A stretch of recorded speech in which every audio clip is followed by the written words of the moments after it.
Hi, my name is Didier. Welcome to the lab at La Maison du Whisky over in Paris. Today we're going to be talking about aquavit with our friends from Aalborg. Hi, how are you doing? Hello Didier. Thank you for inviting me to your program. And my name is Lars. I'm a food scientist and I've been working within the spirit industry for my entire life. And so let's get on with it. How to drink aquavit.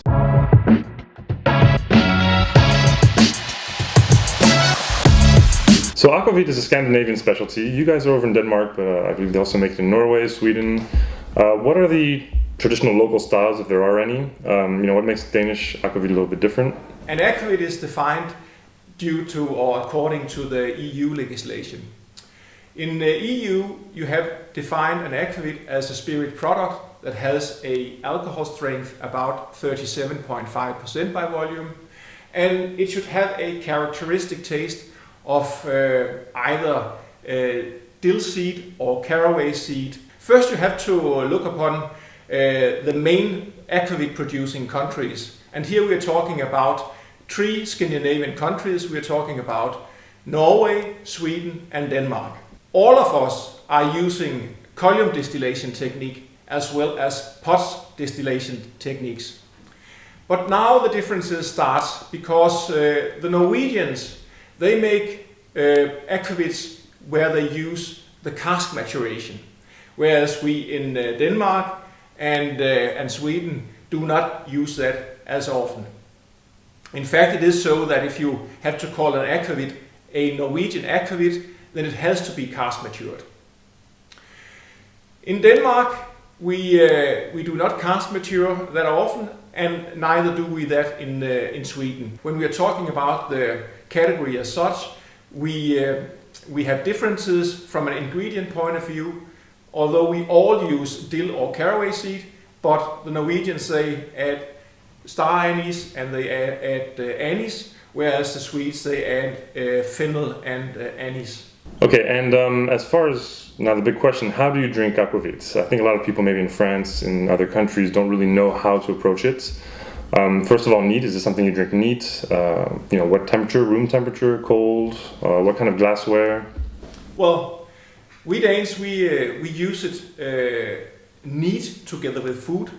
Then we use it in cocktails and long drinks. And then we also use it as an ingredient in food, both in the cold and also in the warm kitchen. You also asked me about which kind of glasses we serve it in. But as we are talking about the Danish aquavit in general and also the Aalborg aquavit in particular, I must say that the most commonly used glass for that is in fact the Y-shaped glass. You also asked me what about the temperature? Which is the right temperature to serve an aquavit in? So the clear aquavits, as the Aalborg Tafel aquavit, a clear aquavit should be served cold. That means from the freezer and even better from the refrige. That means plus 4 degrees of Celsius and up to plus 12 degrees of Celsius. So clear aquavit should be enjoyed cold, whereas the golden aquavits, they should be enjoyed at room temperature or tempered. And so you have, of course, many local specialties in the cuisine. Do you have any traditional food pairings that you pair with aquavit? And what about other international foods? Can you give any suggestions for things to try out outside of the local cuisine? I would draw the attention to 2 local specialities. One of the specialities is what we call a stykke med sild. That is in fact a piece of rye bread or dark bread smeared with butter, and on top of that you have put a marinated herring and then a slice of freshly cut onion, and that you enjoy together with a Aalborg Tafel aquavit.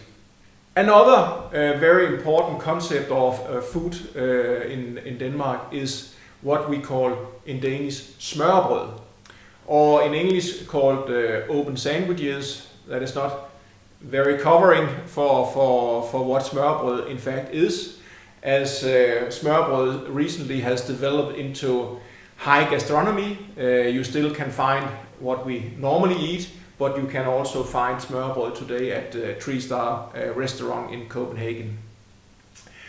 So the smørrebrød is also made in many ways. Often you have dark rye bread, you have butter, and you have different toppings, vegetables, meats, fish, crayfish, and whatsoever.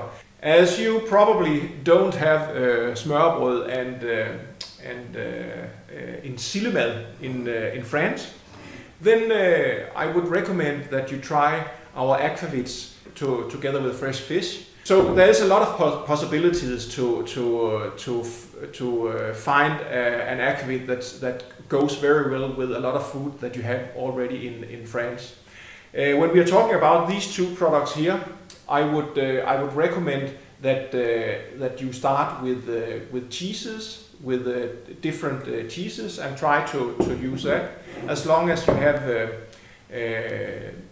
meals or dishes with a relatively high concentration of fat. Then the aquavits are very good together with that. That goes also with the pâté and other charcuterie. Finally, how would you use aquavit in cocktails? I mean, sometimes we kind of say it's similar to a gin. Can you swap it out for gin in other recipes, or do you have traditional cocktails? Well, I must say that it has become more and more popular, at least in the Nordics, in the Nordic countries, and also United States. And I've heard also some bars in London and Paris are starting to use aquavit as a part of cocktail recipes. And a very simple way to get started in that area is to Google what we call Cocktails of Copenhagen. That's a website where you can find recipes with aquavits. Okay, great. Well, thank you very much for your time. I wish you good luck, and cheers to all of you from Aalborg Aquavit. Bye bye. Thank you for watching us at home. If you like what you see, give us a thumbs up. Follow us for more. If you have any questions, put it in the comments. And we have a question for you. Aquavit, where does the name come from? That's an easy one. So if you think you know what the answer is, go ahead and put it in the comments, and we'll see you next time.